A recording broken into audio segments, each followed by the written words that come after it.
अगर घर में गरीबी रहती है और लड़ाई झगड़े रहते हैं तो जान लीजिए, मैं कुछ कारण आपको बताता हूं, इन कारणों को दूर करिए तो आपके घर की गरीबी और झगड़े दूर हो जाएंगे। अगर आप रात भर कपड़ों को बाहर छोड़ देते हैं सूखता हुआ तो घर में गरीबी आती है, कलेश रहता है। अगर आप आटा गूंथ कर पिंड बनाकर रात में रखकर छोड़ देते हैं तो यह नहीं करना चाहिए, इससे घर में नकारात्मकता आती है, गरीबी आती है और लड़ाई झगड़े रहते हैं। अगर आपके घर में सामान पर धूल मिट्टी जमी रहती है तो ये अच्छी बात नहीं है, तो उससे घर में गरीबी आती है, दरिद्रता आती है। अपने घर में जो लोग व्रत पूजा धूनी नहीं करते हैं ऐसे घर में गरीबी रहती है, सकारात्मकता नहीं आती है, लड़ाई झगड़े रहते हैं। अगर आपके घर में टूटी हुई चप्पल और जूते पड़े रहते हैं, आप संभाल कर रखते हैं टूटे हुए जूते और चप्पलों को, तो उससे गरीबी बनी रहती है। अगर आप अपने घर में या घर का कोई सदस्य गुरुवार या मंगलवार या एकादशी के दिन बाल और नाखून काटता है तो वो नहीं करना चाहिए। गुरुवार, मंगलवार और एकादशी के दिन बाल और नाखून नहीं कटवाने चाहिए। कटवाते हैं तो घर में नकारात्मकता आती है, गरीबी आती है, कलेश बने रहते हैं। अगर आप घर में खराब इलेक्ट्रॉनिक्स का सामान रखते हैं तो हटा दीजिए, नहीं रखना चाहिए। घर में खराब इलेक्ट्रॉनिक्स का सामान रखने से घर में गरीबी आती है, नकारात्मकता आती है। और घर के सब सदस्यों को सूर्योदय के बाद नहीं उठना चाहिए, हमेशा सूर्य के उदय होने से पहले उठना चाहिए। अगर आप चाहते हैं कि आपके घर में माँ लक्ष्मी आकर वास करे तो आपको क्या करना चाहिए? घर की जो महिलाएं हैं, घर की महिलाओं को शुक्रवार के दिन बाल जरूर धोने चाहिए। शुक्रवार के दिन महिलाओं को बाल जरूर धोने चाहिए और अपने घर में उस दिन खीर बनानी चाहिए, सबको खीर बनाकर खानी चाहिए। ऐसा करने से आपके घर में माँ लक्ष्मी प्रसन्न होगी, उनका वास होगा।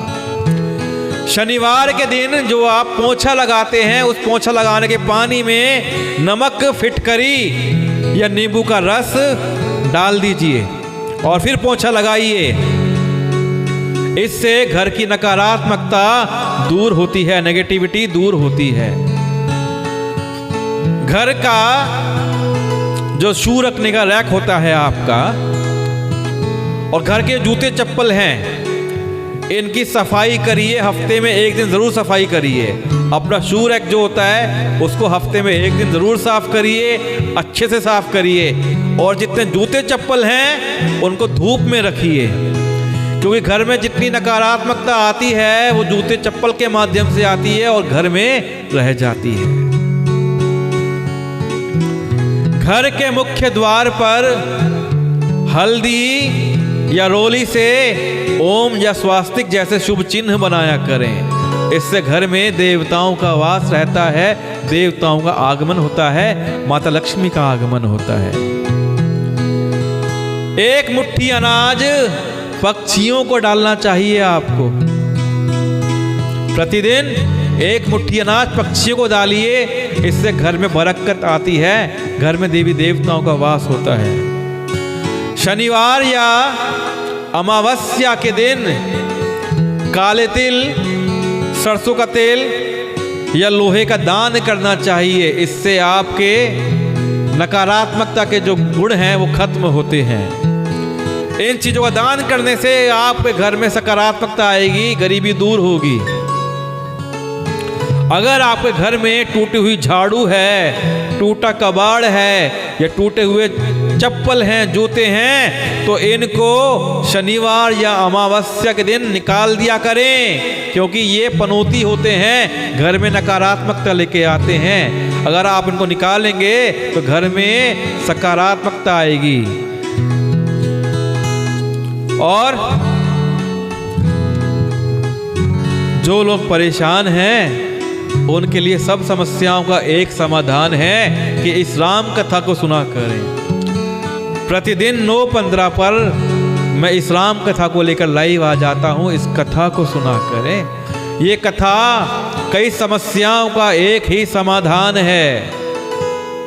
और अगर आप इस समय लाइव पर नहीं आ पाते हैं तो कोई बात नहीं, सारे जो वीडियोस हैं ये YouTube पर मिल जाएंगे। वहाँ जाकर इस राम कथा को अपने घर में चलाया करें, सुनाया करें, अपने ऑफिस में, दुकान में चलाया करें। इससे आपके व्यापार की बढ़ोतरी होगी, आपको लाभ मिलेगा, घर में सकारात्मकता आएगी, देवताओं का वास होगा, हनुमान जी आपकी सहायता करेंगे। सीताराम।